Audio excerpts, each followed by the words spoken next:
Բարև ձեզ, այսօր մեր տաղավարում է տնտեսագետ Գագիկ Մակարյանը։ Պարոն Մակարյան, բարև ձեզ, շնորհակալ եմ մեր հրավերը ընդունելու համար։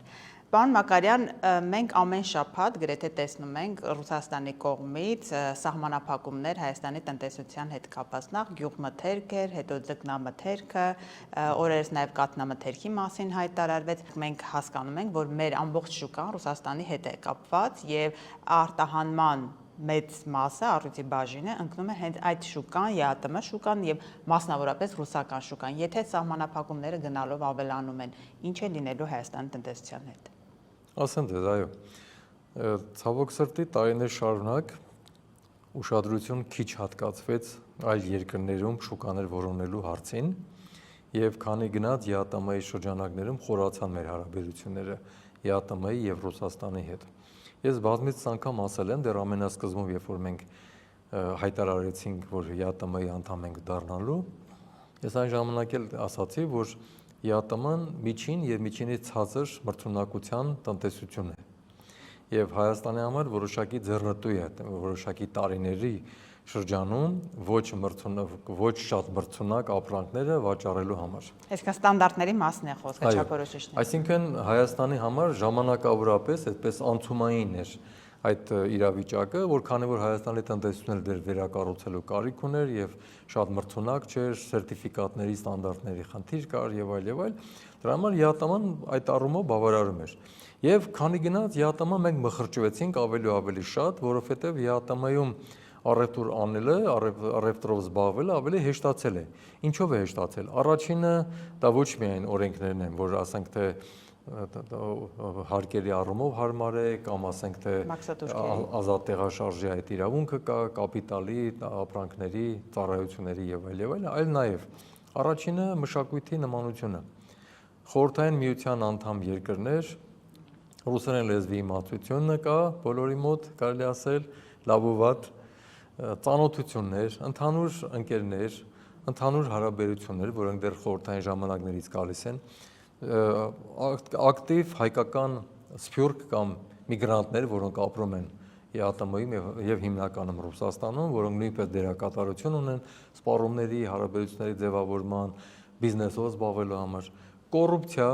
օրենքների շրջանցելու տարբեր մեխանիզմներ, որոնք որ լիքն են շատ տարբեր, հովանավորներ, դատախազներ, ոստիկաններ, չգիտեմ, նախարար, պետական պաշտոնյա, բարձր մակարդակի հարաբերություններ, մի խոսքով բոլոր տեսակի հարաբերությունները, որոնք որ թույլ են տալիս այդ ամբողջն անել, եւ նաեւ տրանսպորտային ավելի հեշտ լոգիստիկա։ Դրա համար հայկական բիզնեսը, քանի գնաց իր զգոնությունը կորցրեց ավելի բարձր արժեքով շուկաներ ձեռք բերելու տեսանկյունից, պետություններ չհորդորեց, առանձնապես շատ չզբաղվեց եւ ստացվեց այնպես, որ մենք մխրճվեցինք ԵԱՏՄ եւ հատկապես ռուսական շուկա։ Ու քանի գնաց շատ կախվածությունը մեծացավ։ Եվ քանի գնաց կախվածությունը մեծացավ, քանի գնաց բոլոր տեսակի ապրանքները սկսեցին վաճառվել այնտեղ, սկսած ասենք կոնյակից, հետագայում արդեն գինիներ ավելացան, հանքային ջուրը կար, կաթնամթերք, մրգեր, բանջարեղեն եւ ուրեմն պանիր եւ այլ բաներ եւ նաեւ վերջի տարիներին Ուկրաինայի պատերազմի պատճառով նաեւ վերաարտահանման մեխանիզմները, որոնք պետք կիրառվել, որպեսզի Ռուսաստանին բավարարեն, սպասարկեն որոշակի էլեկտրատեխնիկական սարքավորումներով, էլեկտրոնիկայով կամ կենցաղային սարքերով, մոբիլ հեռախոսներ, փոշեցտիչներ, լվացքի մեքենաներ, չգիտեմ, սառնարաններ եւ այլ ապրանքներ, որոնք Ռուսաստանը չէր կարողանում արդեն ձեռք բերել։ Հիմա երբ որ այս իրավիճակը այսպես սրվեց, բոլոր դեպքերում սա բերելու է որոշակի տեղափոխությունների։ Առաջինը մտայնության մեջ տեղափոխություններ պետք է կատարվեն, մտքի մեջ եւ ուղեղի մեջ, մտածողության մեջ։ Դա շատ ժամանակ է պահանջում։ Հիմա այդ մտածողության փոփոխությունը, այո, իներցիոն process-ում է դեռևս ձեռնարկատերերի մոտ։ Այսինքն շատերը դեռ այդպես պատրաստ չեն, հոգեբանորեն պատրաստ չեն, տեխնիկապես պատրաստ չեն, սերտիֆիկատների առումով պատրաստ չեն, որ գնան դեպի Եվրոպա կամ այլ երկրներ։ Ինչու՞, որովհետև եվրոպական երկրներում հատկապես այդ մեթոդներով կամ Ամերիկայի Միացյալ Նահանգներում չես կարող բիզնես ծավալել։ Հովանավորչությամբ, կաշառք տալով կամ ծանոթություններով կամ մրցակցությունը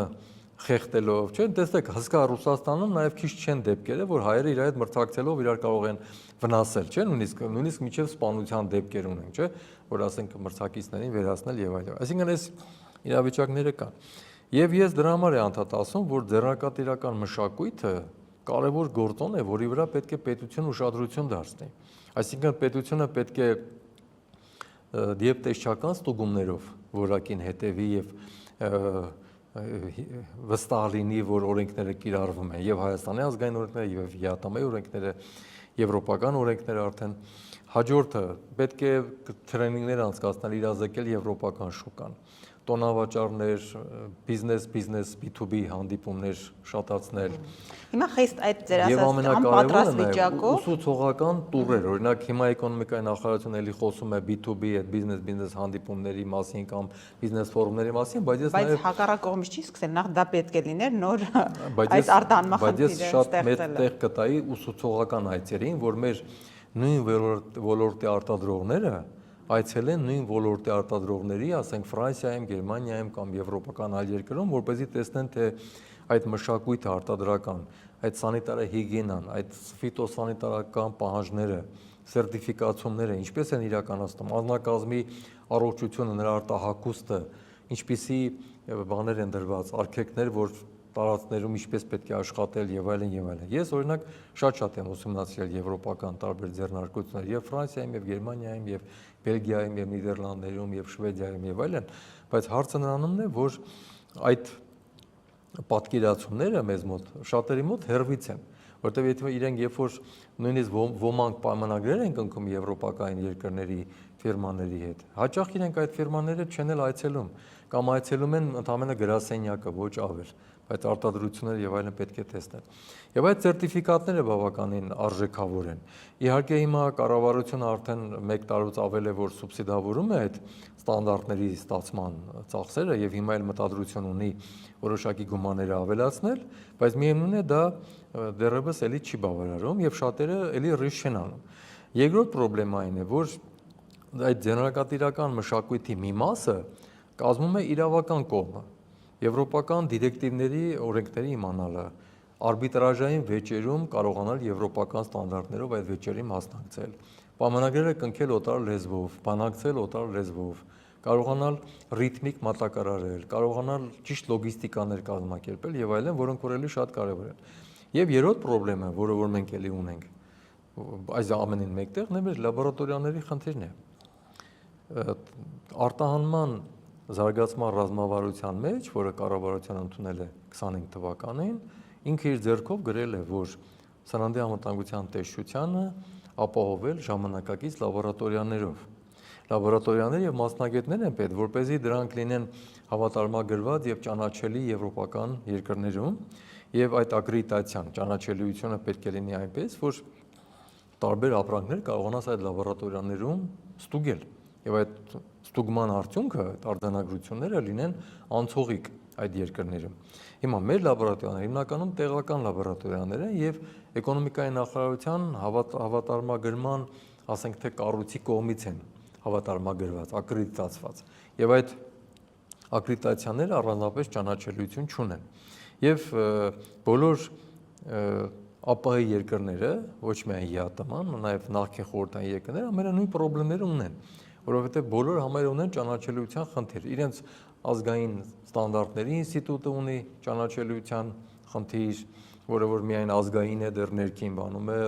ներքին խոհանոցում է աշխատում, բայց դրսում չէ, լաբորատորիաներն նույնպես։ Հիմա տեսեք, այս բոլոր խոչընդոտները գումարված, երբ որ հիմա պետությունը փորձեց միանգամից օգնել, քանի որ շատ կտրուկ իրավիճակը փոխվեց, ընդհանրապես մենք տեսանք, որ 2 ամսվա ընթացքում շատ կտրուկ փոխվել է։ Հիմա այս իրավիճակը պետք է իօգուտ մեզ օգտագործել։ Ինչպես եթե ձեր նշած այդ փաստերը համադրում ենք, տեսնում ենք, որ մենք պատրաստ չենք ձեր ասած բոլոր չափորոշիչներով, Հայաստանը պատրաստ չի, ինչպես է լինելու դա։ Պետությունը հիմա կառավարությունը շեշտադրությունը կատարել է, որ թարմ մրգեր բանջարեղենները ինչքան կարելի արագ սպառել։ Դրանք չեն հասցնի սպառվել։ Միևնույն է, դրանք դատապարտված են կորուստների, որովհետև ինչ քանակներ որ գնա, որ մենք հիմա նայում ենք այդ թվերը քանակները 7000 ասենք 800 տոննա ծիրան է արտահանվել, երբ որ 53000 տոննա էր արտահանվում, ասենք թե կամ ասենք նույն լոլիկը համարյա թե հեռանկար չունի եվրոպական շուկաներ գնալու, նայում ենք երեք հրատարակված էր ինչ թարմ բանջարեղեն մրգերը ավելի ճիշտ ինչքան թարմ բանջարեղեն է Հայաստանը մատակարարել Վրաստանին, $777,000 էր, այսինքն $1 միլիոն անգամ չէր կազմում այդ արտահանման ծավալը։ Այսինքն էլի չնչին թվերի մասն ենք խոսում, երբ որ Թուրքիայի արտահանումը դեպի Վրաստան եղել էր $22 միլիոն։ Ադրբեջանին օրինակ $4.5 միլիոն։ Այսինքն մեզանից ավելի առաջընկած երկրներ կան։ Հիմա ո՞րն է ճանապարհը ձեր հարցի։ Պետք է զուգահեռ թարմ մրգեր բանջարեղեն արտահանելուն խոսել պահածոյագործների հետ։ Պահածոյագործները ունեն լիմիտ վերցնելու։ Ինչու, որտեվ իրենց հզորությունները լիմիտավորված են մեկ, իրենց պահեստներն են լիմիտավորված տեղի առումով, բայց ամենակարևորը, որ իրենք ունեն այնքան պայմանագիր, որքան որ իրենք կուզեն մատակարարել։ Հիմա, եթե մենք ասում ենք դու ավելի շատ մթերի, ավելի շատ պահածո պատրաստի, մենք պիտի հոգ տանենք, որ այդ պահածոյագործական ընկերությունը արտահանելու հետո հնարավորություն ունեն այդ պահածոները։ Դրա համար եմ ես ասում, որ կառավարությունը պետք է հիմա մեր դեսպանությունների ցանցով եւ այլ հանդիպումներով եւ նաեւ օտարերկրյա դեսպանների հետ այստեղ քննարկելով արդեն խոսեն պահածոների վաճառելու մասին։ Որովհետեւ եթե մենք իմանանք, որ պահածոներ կարող ենք ավելի շատ վաճառել, մենք կարող ենք պահածոյացնել ու քանի որ պահածոները առնվազն 2 տարի երաշխիքային ժամկետ ունեն օգտագործման, այնտեղ վտանգ չկա արդեն, որ բերքը կվնասվի։ Մենք այդ ժամանակում պիտի փորձենք վաճառել, բայց պիտի պահածոյական ընկերությունները մենակ չթողնենք։ Վստահ լինեմ, որ կարող են արտահանել։ Այո, չպիտի խոստանանք ու հետո մենակ թողնենք։ Պիտի իրենք սուբսիդավորենք, որ իրանք ավելի շատ հիմա բանջարեղեն մրգեր մթերեն, արտադրեն մուրաբաներ, կոմպոտներ, հյութեր եւ տարբեր խավիարներ, պահածոներ, բայց նաեւ մենք աշխատանք տանենք այս տարվա վերջին եւ եկող տարի այդ պահածոները վաճառելու համար։ Այսպիսի աշխատանք պիտի տարվի։ Եվ երկրորդ տարբերակով կա։ Բայց դա լուծում է, այսինքն մասնակի լուծում գուցե լինի, բայց դա հիմնական հարցը կլուծի։ Չէ, հիմնական կդառնա արդեն մյուս տարի եւ այլն։ Եվ հաջորդ քայլը։ Մենք պիտի շատ արագ ստեղծենք սառնարանային տնտեսություններ, պետական մակարդակով կամ պետություն մասնավոր իրար հետ համագործակցելով, ստեղծենք կիսաֆաբրիկատներ,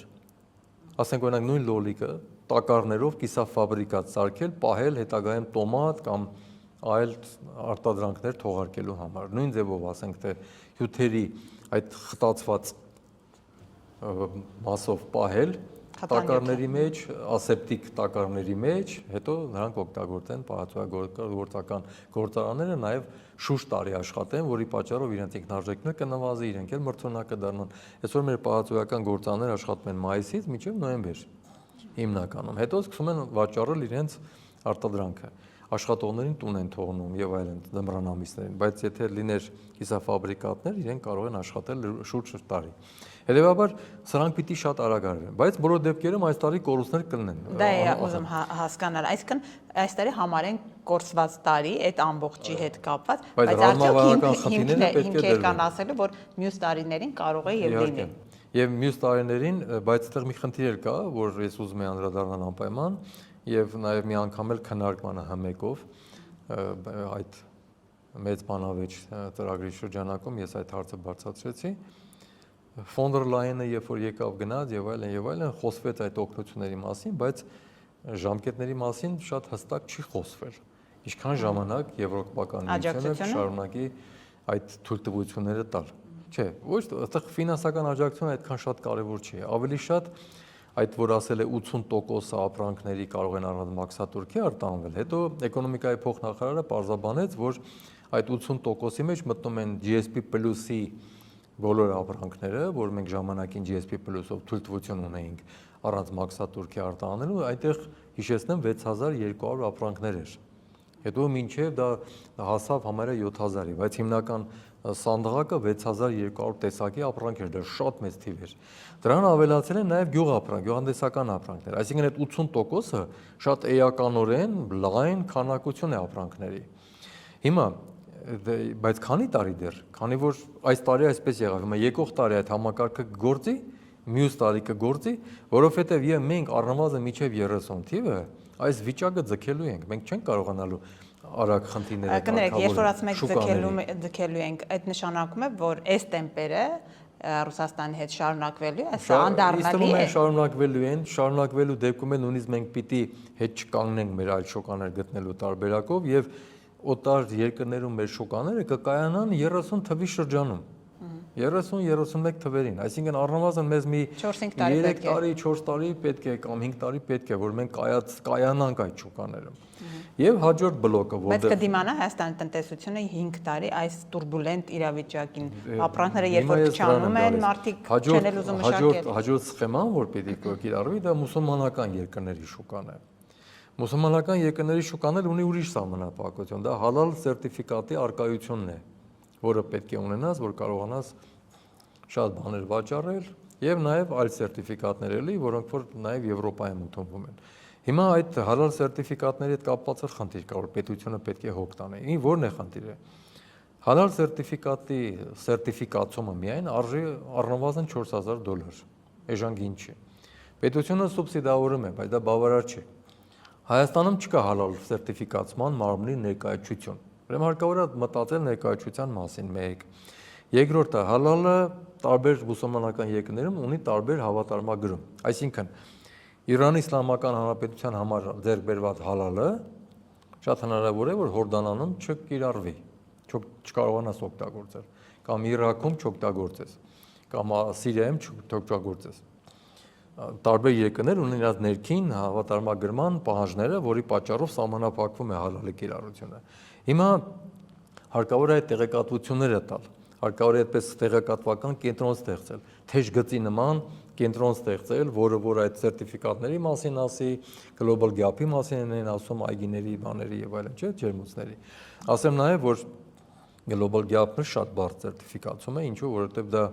մոտարապես առնվազն 8 առանցքային պահանջներ պետք է ապահովես։ Այդպես հենասյուների նման այդ համակարգը պետք է կառուցես։ Այնտեղ ուրեմն այգիների քարտեզագրում, ծառերը ըստ բերքի սեզոնի պետք է այդ ժամանակ սերտիֆիկացվեն այդ այգիները։ Երկրորդը սննդի անվտանգության համակարգ, այդ ՀԱՍՊ վտանգների վերլուծության կրիտիկական կետերի հսկողության համակարգ, անձնակազմի հսկողությունները, առողջությունը, աշխատանքի անվտանգությունը, ջրի որակը, ջրի ոռոգման քարտեզագրումը, գրանցումները, բերքի հավաքագրելը, բերքի փաթեթավորումը, պեստիցիդների օգտագործումը, հողի թունաքիմիկատներ, բաների, միջատների դեմ կամ պարարտանյութեր, այսինքն այսպես բոլորը պիտի կուտակես, որ դու այդ համակարգը կարողանաս ստեղծել։ Բոլորը պիտի ունենան։ Շատ լավ, պարոն Մակարյան, ես ամբողջական հասկանալի է, որ պետք է այլընտրանքներ ամեն դեպքում փնտրել, գտնել, բայց նախ դա ոչ միայն ժամանակի խնդիր է, այլ նաև պետք է դա լիներ, նոր այսպիսի կտրուկ քայլերի գնար Հայաստանի իշխանությունը։ Եվ երկրորդը, արդյոք եթե նույնիսկ այդ ամբողջը համապատասխանի Հայաստանի օրինակ նույն գինին կարող է եվրոպական շուկայում մրցունակ դառնալ, այնքան որ օրինակ իտալական, ֆրանսիական գինուն համարժեք կարողանա տեղ զբաղեցնել իրենց այսպես ասած խանութների դարակներում։ Ասեմ ձեզ, նախ ասեմ մի հատ հետաքրքիր տվյալ, որը որ այդ ռազմավարության մեջ գրված էր եւ պետությունը պլանավորել է ավելացնել, ուրեմն արտահանող ընկերությունների թիվը ընդամենը երբ որ գրել են այդ ռազմավարությունը, օգտագործել են 23 թվականի վիճակագրությունը, եղել է ընդամենը 220 ընկերություն հայկական, որ արտահանում է։ Ընդհանրապես արտահանող ընկերությունների թիվը 220։ Այսինքն մեծ թիվ չի։ Մենք ունենք հազարավոր ընկերություններ, չէ՞, բայց մոտարապես 70-80 հազարի հասնող միկրոձեռնարկություններ, փոքր, միջին, խոշոր, բոլորը միասին համարյա 70 հազարից ավել են, բայց մենք ընդհանրապես ունենք 220 արտահանող ընկերություն։ Եվ այդ թիվը պիտի դառնար 440, եթե չեմ սխալվում, 30 թվի համար։ Հիմա եթե հաշվենք 26 թիվն ենք, միջին ենք, ասենք ենթադրենք թե ունենք 350 ընկերություն։ Ինչու եմ դա ասում։ Այդ 350 ընկերության հետ աշխատելը բարդ չի, որ անհատական հետներ աշխատանք տանես, տեսնես թե ինչ խնդիրներ կան, որ դու օգնես, որ ինքը այլ շուկաների ճանապարհ քեզ բացի, որտեղ այդ արտահանողները արդեն ձևերը գիտեն։ Սա առաջին հարցը։ Հիմա գանք արդեն ձեր հարցի բնույթին, որ մեզ մոտ ինչ է տեղ ունենում։ Վերջին հաշվով մեր արտահանումը պահանջված է մի քանի գործոններով, որ ես նշեցի, բայց գանք ինձ սկզբից։ Հումքի քանակություն, եթե հումքը քիչ է, ուրեմն պետք է գնալ որակյալ արտադրանքի թանկ, այսինքն ավելացված արժեքի։ Հայկական գինիները հենց այդպես էլ մտել են շուկա։ Երբ որ Հայաստանը փորձեց սկզբից գինի արտադրել եւ մտածում էր 1000-ից 2000 դրամով վաճառել շիշը, ինքը տեսավ, որ այդ շուկայում տեղ չունի։ Ինչու՞, որովհետեւ Չիլիի, նույնիսկ թուրքական, իսպանական գինիները 1 եվրոյով կարելի է ձեռք բերել Եվրոպայում։ Հայկական գինին երբեք 1 եվրոյով չի հասնի եվրոպական շուկա։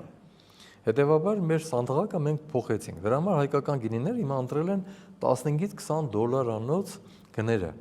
Մեր լավ գինիները, այս անունները չտամ, բայց լավագույն ֆիրմաների լավագույն գինիները վաճառվում են եւ այստեղ եւ դրսում 15-ից 20-25 դոլարով։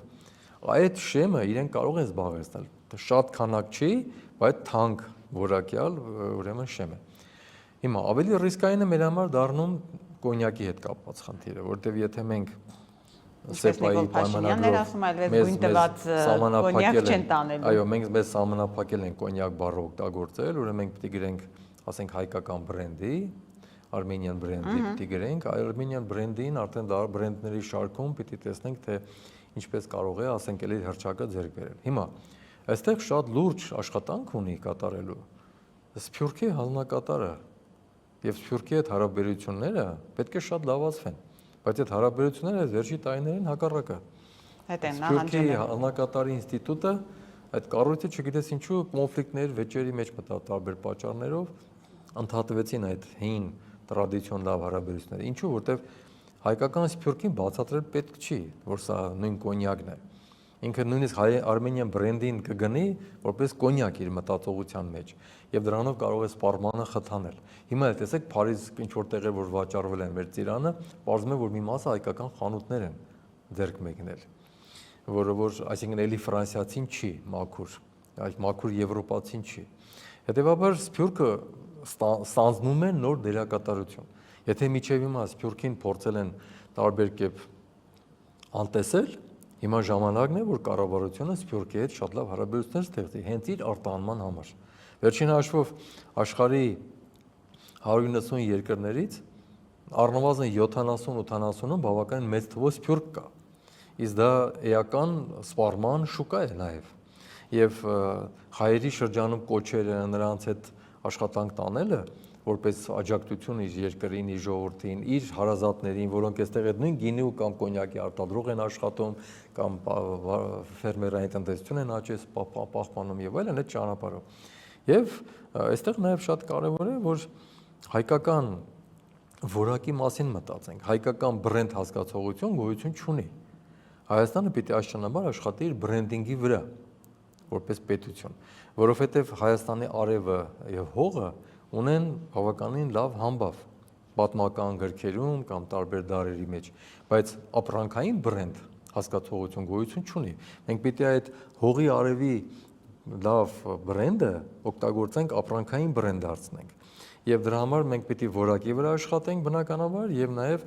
համի հոտի վրա եւ ամենակարևորը նաեւ փաթեթավորման վրա, որովհետեւ մենք տեսել ենք, որ հիմա էլ լավագույն հուշանվերները կամ լավագույն ապրանքները, որոնք փաթեթավորվում են,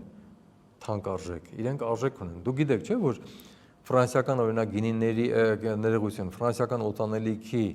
գնի կեսը շիշն է։ Գնի կեսը կազմում է փաթեթավորումը, շիշը, որը դիզայնով գեղեցիկ եւ այլն։ 20-25 մինչև 30-40 եվրո արժի միայն այդ շիշը։ Մեջինը կարող է նույն շշից էժան լինել կամ հավասար լինել դրան։ Այսինքն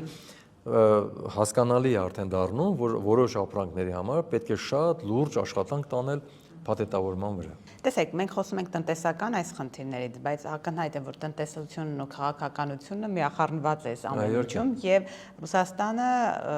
մտադիր է իր քաղաքական նպատակները նաեւ տնտեսական այս քայլերով իրականացնել։ Եթե օրինակ հարցը հասնի նաեւ գազի հետ կապված խնդիրներին, տնտեսությունը մենք հիմա խոսում ենք թե ինչպես արտահանենք այս կամ այն ապրանքը, բայց գազի հետ կապված, եթե խնդիր եղավ, օրինակ ռուսական գազը Հայաստան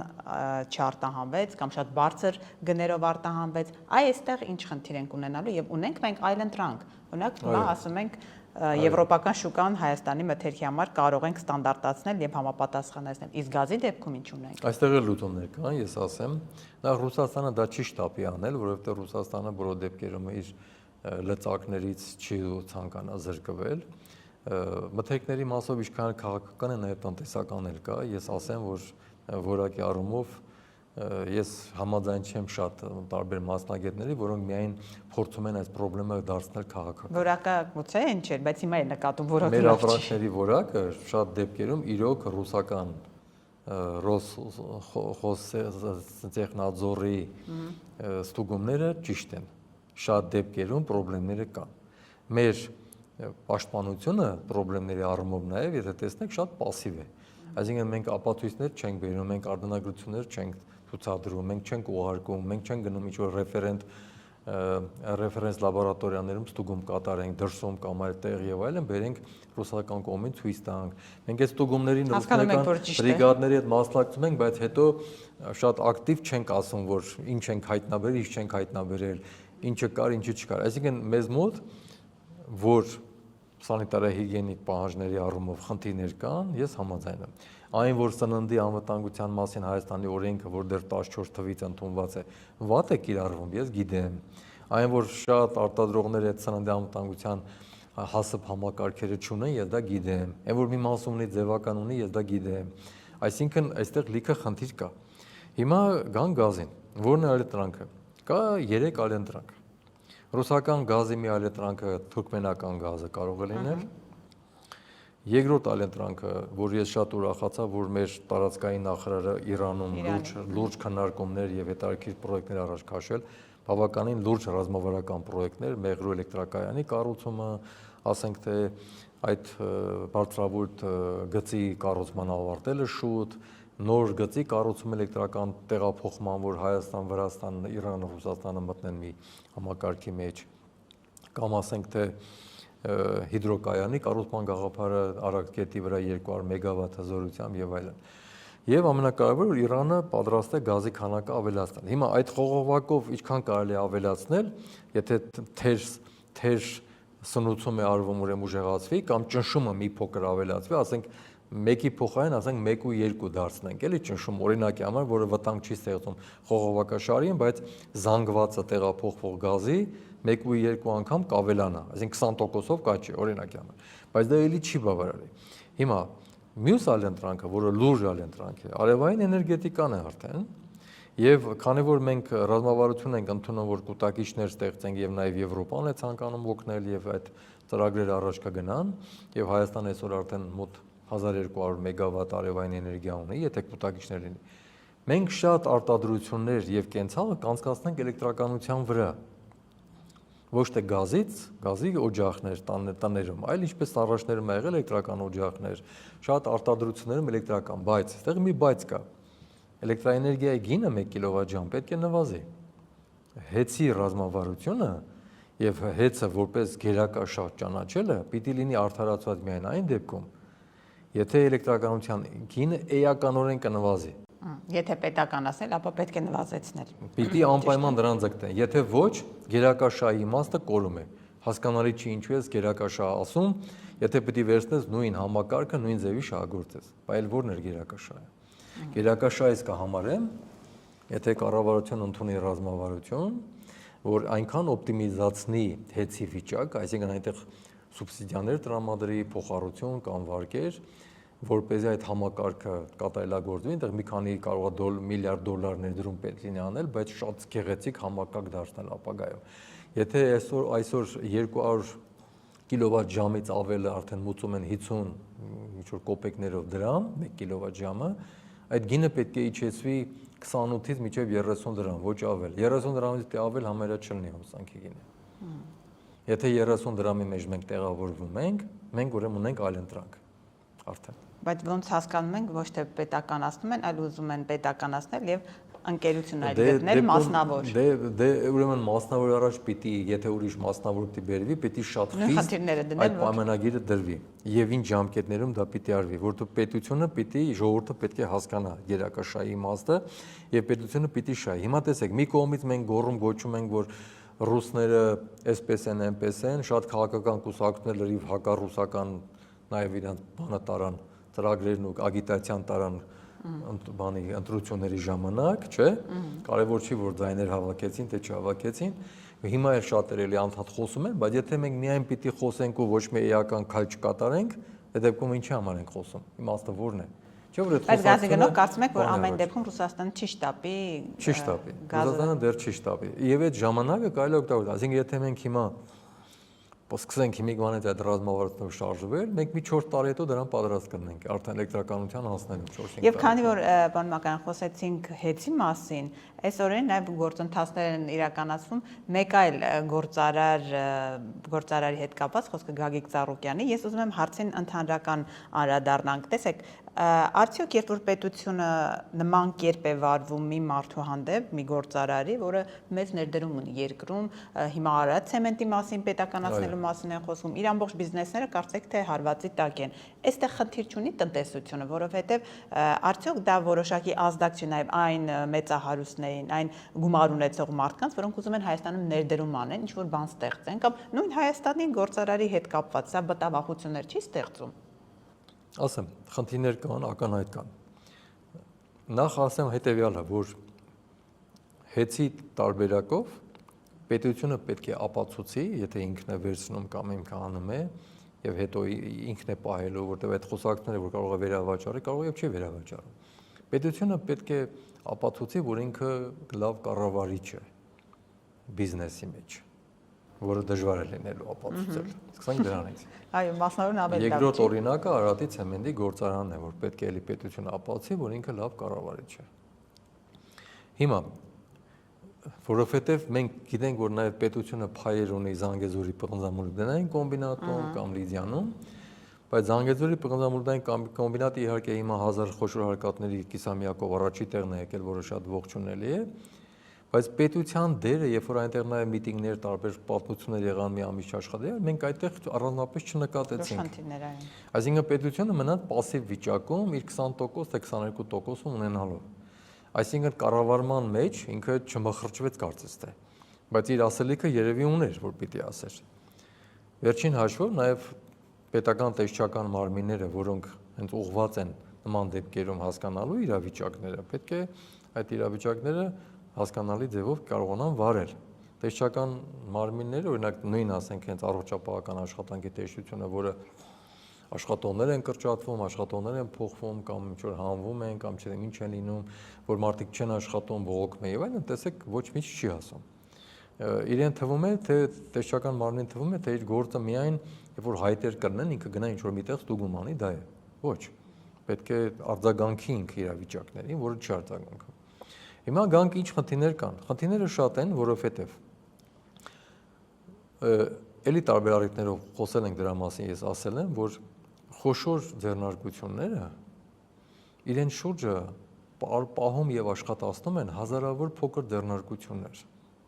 Ամենամեծ խնդրեմը ես այդտեղ եմ տեսնում։ Դեռ ներդրումներին կգանք ներդրումային միջավայրին, որ դուք ասացիք։ Բայց ցանկացած խոշոր ձեռնարկություն, օրինակ Քաջարանի գործարանը պղնձամոլիբդենային կամ ասենք թե նույն ցեմենտը կամ հեծը,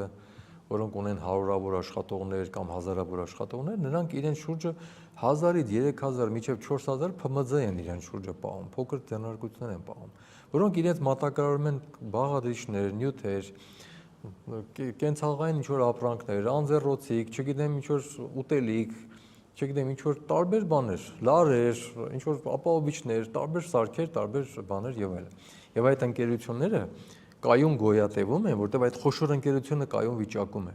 Հիմա եթե մենք խոշոր ընկերության կայունությունը խարխլում ենք, մենք խարխլում ենք նաև ապրեք այդ շրջապատի իր շուրջը գտնվող ՓՄԶ-ներին։ Երբ որ մենք խոշորին սկսում ենք ստուգել, այդ ստուգումների ժամանակ ստուգումները տանելու են նաև դեպի այդ փոքր ընկերությունները։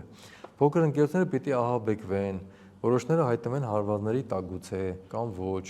հայտնվեն ինչ-որ մտայնությունների մեջ, կարող իրենք փորձեն հեռանալ, փակվել, ձեռք քաշել։ Այսինքն մենք այդ խնդիրներն ենք ստեղծում։ Մենք դրա համար շատ զգույշ պետք է լինենք եւ ցանկացած ստուգումներ տրամաբանական ժամկետ պիտի ունենա եւ տրամաբանական մոդել ունենա։ Երբ որ մենք շատ տարիներ ուզում ենք հետ գնալ, այդ բարդությունն էլ կա, որովհետեւ այդ տարիների արխիվը, պատմությունները ու նաեւ այդ հազարավոր ՓՄԶ-ներին ստուգելը դա կարող է դառնալ զանգվածային, այսպես վիրուսի նման մի բան, որ դու բոլորին նույն վիրուսով ոնց որ ասած վարակում ես, այդ վախի վիրուսն է, այդ հոգեբանական ծանր վիճակի վիրուսն է եւ նաեւ այդ ձեռնարկատիրությունը սկսում է դրանով խարխլել։ Եվ հաջորդը կա արդեն, որ խոշոր ընկերությունները եւ խոշոր սեփականատերերը իրենք ունեն շրջապատ եւ Հայաստանում ունեն ընկերներ բիզնեսների մեջ եւ դրսում ունեն։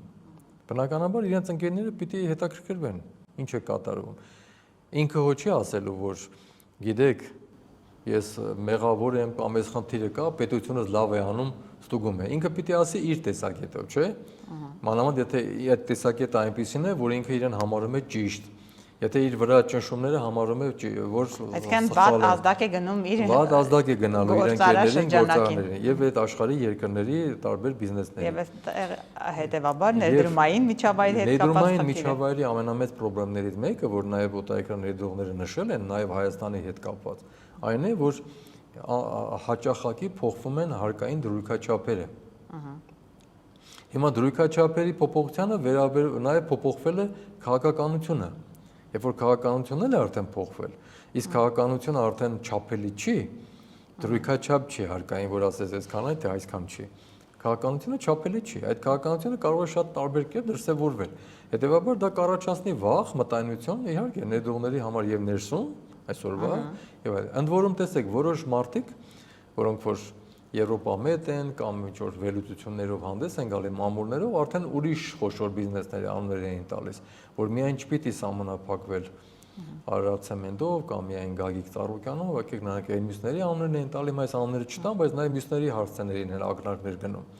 Իսկ այդ մարդիկ ինչ է կարծում, այդ ակնարկները ինչպես են ընկալում։ Ինչ ազդակ են իրենց մոտ ընկալում որպես։ Բնականաբար ոչ դրական։ Հետևաբար այստեղ շատ զգուշավորություն կա եւ պետությունը պիտի փորձի խնդիրները որքան կարելի է օպտիմալ լուծել, արագ լուծել, արդյունավետ լուծել եւ նաեւ այդ հայտնի արտահայտությունը կա, որ Ֆորդը ժամանակին ասել է, չէ, առաջին միլիոնը մի հարցրեք որտեղից, հետո մնացածի պատասխանը կտա։ Հիմա մենք էլ ենք այդ ճանապարհը անցել։ Բոլոր ապա երկրները ճանապարհով անցել են, ոչ մեկն էլ իդեալական չի։ Թող չվիրավորվեն, բոլոր խոշոր բիզնեսներին եմ ասում, որ բոլորի մոտ էլ իդեալական վիճակ չի։ Պետությունն դա գիտի, բայց պետությունն պիտի անդադ այդ թեման չդարձնի քննարկման թեմա։ Օրինակ դուք պատկերացրեք, որ ենթադրենք թե անցնի 50 տարի, Ծառուկյանը արդեն չկա, իր զավակներն են շարունակում իր բիզնեսը, ու ելի մենք խոսում ենք, ասում ենք, որ գիտեք, ձեր հայրիկը 50 տարի առաջ այս բաները այսպես արել, եկեք ձեր բաներից հիմա զրկենք կամ ստուգենք։ Մենք ինչքան վերջին ինչքան պիտի գնանք, էլի, ուզում ասեմ, մենք ինչ որ մի տեղից պիտի կտրենք, այլևս չխորանանք այդ թեմաների մեջ։ Ուսանք կլսեն հորդորները։ Այդպես մտածենք, որովհետև տնտեսությունը վերջին հաշվով ինքը որոշակի օրգանիզմ է գործող, ինչպես մարդու օրգանիզմը։ Փոքր անգամ փուշ, որ մտնում է մատդ, որոշակի նեղություն է տալիս։ Հիմա եթե մենք այդ փուշի տեղը ավելի խորը մեխ ենք մտցնում կամ ավելի կոշտ բան ենք մտցնում։ Ժողովրդական խոսքն ասում է ունքի տեղ աչքներ են անում կամ հակառակ աչքի տեղում։ Իհարկե կառավարությունը գիտի իր անելիքը, բնականաբար ինքը փորձում է իր անելիքների շրջանակում իր տեսանելիության դաշտով գնալ, բայց այդ տեսանելիությունը պիտի լինի այնպեսին, որ լինի համոզիչ նաև մնացածի համար։ Շնորհակալ եմ։